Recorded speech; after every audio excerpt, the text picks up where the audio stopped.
Hello दोस्तों, मैं राजेंद्र स्वागत करता हूं आपके अपने चैनल झारखंड शॉर्ट नोट्स में।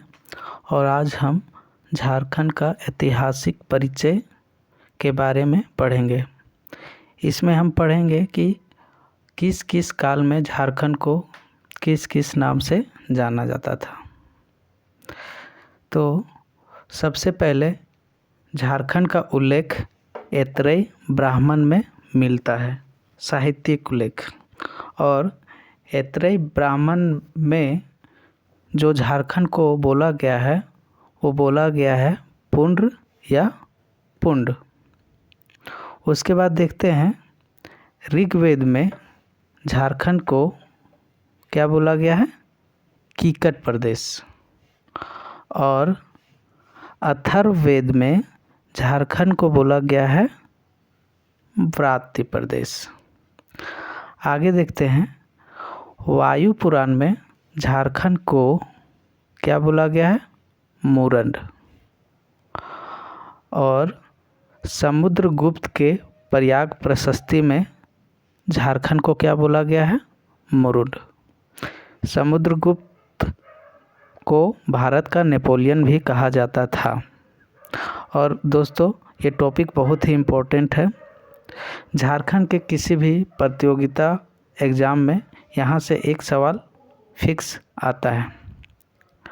आगे देखते हैं विष्णु पुराण में झारखंड को क्या बोला गया है, तो मुंड बोला गया है। और उसी तरह भागवत पुराण में झारखंड को क्या बोला गया है, तो कीकट प्रदेश बोला गया है। और सबसे इम्पोर्टेंट होता है महाभारत में झारखंड को पुंडरिक, पशुभूमि, कर्कखंड या अर्कखंड के नाम से जाना गया है। ये वेरी इम्पोर्टेंट है, महाभारत के काल में झारखंड को क्या कहा गया था। उसके बाद आगे देखते हैं पूर्व मध्यकालीन संस्कृत साहित्य में झारखंड को क्या बोला गया है, तो कलिंग देश। ठीक है। और 13वीं सदी के ताम्रपत्र में झारखंड को क्या बोला गया है, वो झारखंड। यानी कि सबसे पहले झारखंड को झारखंड कब बोला गया है, तो वो है आपका 13वीं सदी के ताम्रपत्र में। उसी तरह आपके तारीख़ फिरोज शाही में झारखंड को झारखंड बोला गया है। तारीख़ बांग्ला में भी झारखंड को झारखंड कहा गया है। कबीर के दोहे में भी झारखंड को झारखंड कहा गया है। और जायसी के पद्मावत में भी झारखंड को झारखंड कहा गया है। और अकबरनामा में भी झारखंड को झारखंड कहा गया है। ठीक है। आगे देखते हैं जो आईने अकबरी है। आईने अकबरी क्या था, जो अकबर का बायोग्राफी है उसे क्या बोला गया था, आईने अकबरी। इसको किसने लिखा था, अबुल फजल में। और आईने अकबरी में झारखंड को क्या बोला गया है, कोकरा या खंखरा। आगे देखते हैं कौटिल्य का अर्थशास्त्र। कौटिल्य कौन था, इसको विष्णुगुप्त के भी नाम से जानते हैं। ये चंद्रगुप्त मौर्य का मंत्री था। और कौटिल्य ने एक बुक लिखा है अर्थशास्त्र। और उस अर्थशास्त्र में झारखंड को क्या बोला गया है, कुकुट या कुकुट देश। आगे देखते हैं जो चीनी यात्री आया था टॉलमी ने झारखंड को क्या बोला है, मुंडल। और एक चीनी यात्री आया था आपका फाहियान। ये चंद्रगुप्त द्वितीय के शासनकाल में आया था फाहियान। उसने झारखंड को क्या बोला है, कुकुट लाड। और एक चीनी यात्री आया था आपका हेनसांग ने झारखंड को क्या बोला है, किलोना, सुकलाना या कर्ण स्वर्ण। ठीक है, याद रखेंगे। उसके बाद मुगल काल में झारखंड को बोला गया है खुखरा, कुकरा या कोकरा। ठीक है। उसके बाद तुजुके जहांगीरी क्या है, जहांगीर का ऑटोबायोग्राफी है। और इसे लिखा है गुलबदन बेगम ने। और तुजुके जहांगीरी में झारखंड को क्या बोला गया?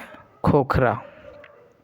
उसके बाद आया ईस्ट इंडिया कंपनी, अंग्रेज़ों का शासन।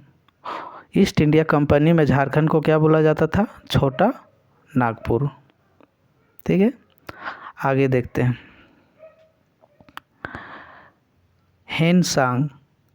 हेनसांग किसके शासनकाल में आया था? हर्षवर्धन के शासनकाल में। और उसने झारखंड को राजमहल को क्या बोला है? तो दामिने को कहा है। उसके बाद अंग्रेज अधिकारी कैप्टन टेनर, उसने राजमहल का सर्वेक्षण किया किस साल में? 1824 में। और सर्वेक्षण के बाद राजमहल में दामिने कोह की स्थापना की। ठीक है, आगे देखते हैं।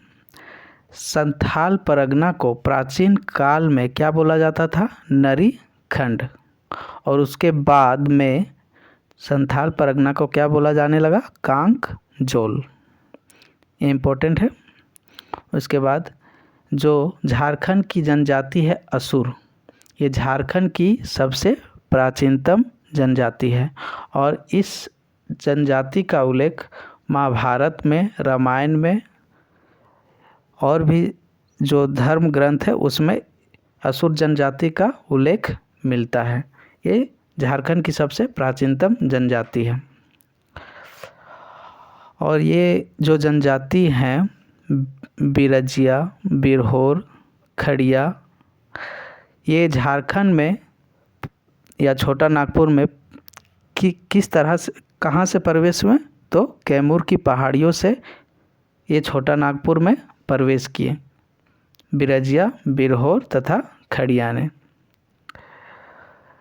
ऋग्वेद में असुरों को क्या बोला जाता था? लिंग पूजक या शिशनों का देव। जैसा कि मैंने बताया, महाभारत में भी असुरों का उल्लेख मिलता है। और महाभारत में जो झारखंड किसके अधिकार में था? जरासंध के अधिकार में। झारखंड प्रदेश का सर्वप्रथम साहित्यिक उल्लेख किस में मिलता है? ऐत्रेय ब्राह्मण में। और जो झारखंड शब्द झारखंड के लिए प्रयोग हुआ है वो सबसे पहले कहाँ प्रयोग हुआ? 13वीं सदी के ताम्रपत्र में। तो दोस्तों, आज हमने झारखंड का ऐतिहासिक परिचय के बारे में जाना और यह बहुत इम्पोर्टेंट टॉपिक है। इससे एक सवाल निश्चित ही आता है, आप इसे अच्छे से याद कर लीजिएगा। और आपको ये वीडियो कैसा लगा आप हमें बताइएगा। और प्लीज़ हमारे चैनल को सब्सक्राइब कीजिए और लाइक कीजिए। धन्यवाद।